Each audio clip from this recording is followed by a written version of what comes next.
विश्व 24 न्यूज हर पल आपके साथ। आज मुख्याध्यापक भवन रोडवरील अंबेसिडर हॉटेल ते शरदचंद्र पवार प्रशाला या ठिकाणी शीतलनाथ आहेरकर यांचा दुर्दैवी अपघात झालेला आहे। एका मोठा ट्रक चालकाने त्याच्यावरती गाडी याप्रमाणे चालवून अपघात केला असल्या कारणानं आम्ही सदर घटनास्थळी पोहोचलेलो आहोत। घटनास्थळी प्रेत जे आहे ते आम्ही हॉस्पिटल या ठिकाणी पाठवलेलं आहे। सदरची गाडी आम्ही जप्त करून त्याच्याविरुद्ध जी कायदेशीर कारवाई आहे ती आम्ही करत आहोत, पुन्हा दाखल करत आहोत। Thank you sir.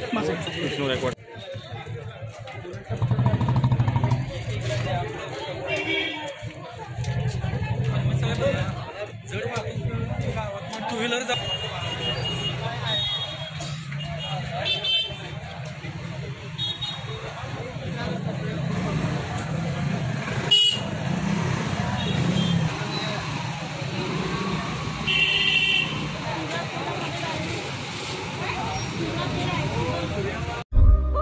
राज्यातील महत्त्वाच्या आणि आपल्या भागातील ताज्या बातम्या पाहण्यासाठी आजच आमच्या विश्व 24 न्यूज चॅनलला यूट्यूबवर सबस्क्राईब करा आणि बेल आयकॉन प्रेस करा।